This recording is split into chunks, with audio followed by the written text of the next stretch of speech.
अस्सलाम वालेकुम, आप देख रहे हैं द ब्लाइंड साइड और मैं हूं नीलम असलम। अपनी गुफ्तगू का आगाज़ करूंगी आप लोगों के लिए बहुत सारी दुआओं से। आप लोग सोच रहे होंगे कि नीलम इस कदर अंधेरे में क्या कर रही है।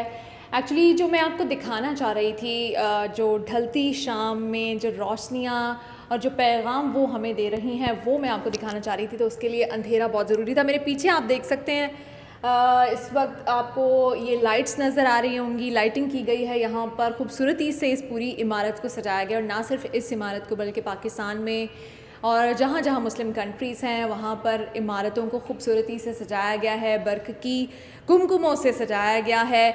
और जब रबीउल अव्वल का महीना आता है, रमज़ान के बाद अगर मेरा कोई बहुत फेवरेट महीना है वो रबीउल अव्वल का महीना है।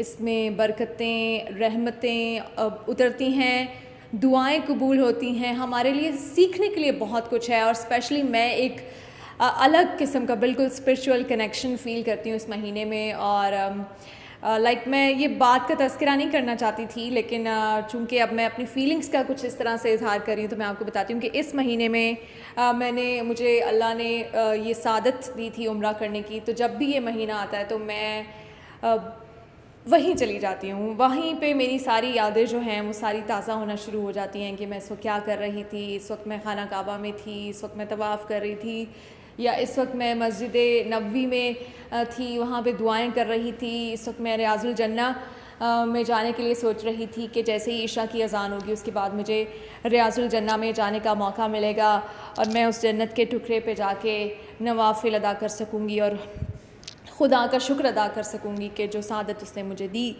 तो जिस तरह से ये महीना हमारे लिए बहुत ही काबिल एहतराम है, बहुत ही मोतबर है, इसी तरह से हमें इस महीने से जो पैगामात मिलते हैं उनको भी याद रखना है। हमने अपने घरों को सजाकर अपनी खुशियों का इजहार भी करना है। महफ़िल मिलाद का भी ख़ुसूसी तौर पर इस महीने में अहतमाम किया जाता है।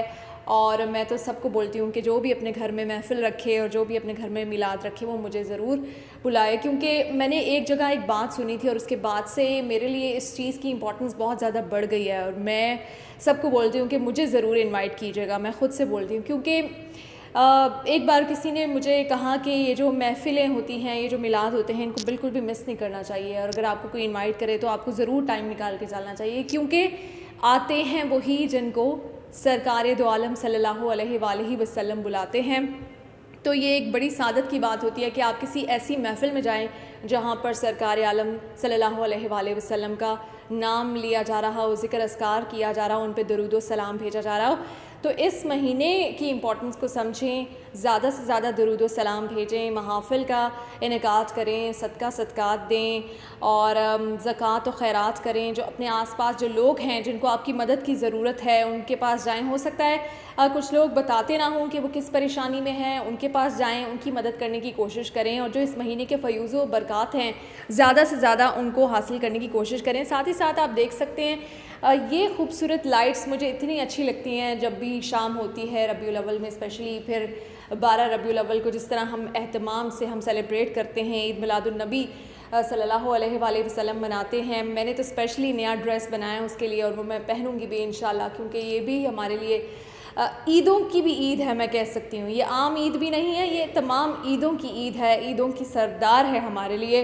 साथ ही साथ हमें नबी आखिरुज़्ज़मान सल्लल्लाहु अलैहि वसल्लम के जो पैगामात हैं, जो तालीमात हैं, वो भी याद रखनी है। जो रूठे हुए हैं उनको मना लें और अना को छोड़ दें, क्योंकि कहा गया है, हदीस में आया है कि अगर आप हक़ पे होते हुए भी झगड़ा छोड़ दें और झुक जाएं और किसी रूठे को मना लें तो आपके लिए जन्नत में एक घर जो है वो तैयार हो जाएगा आपके वहाँ पर जाने से पहले। इसी तरह से जो लोग दूसरों का दिल दुखाते हैं, अगर आपने दुखा दिया है तो उनसे माफ़ी मांग लें, क्योंकि यकीन जाने कि जब तक वो बंदा आपको माफ़ नहीं करेगा, खुदा भी आपको यही बोलेगा कि जाओ पहले तुमने मेरे उस बंदे का दिल दुखाया है, जाके पहले उससे माफ़ी मांगो, फिर मेरे पास आना, फिर मुझसे रब्ता करना। और हिसाब किताब मकाफ़ात अमल इसी दुनिया में सब कुछ हो जाता है। उस दुनिया के लिए भी चीज़ें रहती हैं, लेकिन इस दुनिया में भी आपको हर बुरे अमल का हिसाब देना पड़ता है। और सदक़ात ज़्यादा से ज़्यादा दें और हम सबको अपनी दुआओं में याद रखें। और इस महीने को अगर आपकी ज़िंदगी में एक बार फिर से आ गया है, ज़्यादा से ज़्यादा इसकी फ़यूज़ व बरक़ात, इसकी रहमतें हासिल करने की कोशिश करें और चराग़ां करें और पूरी दुनिया को बताएं कि हमारे सरकार इस महीने में तशरीफ़ लाए थे और सरकार की आमद मरहबा।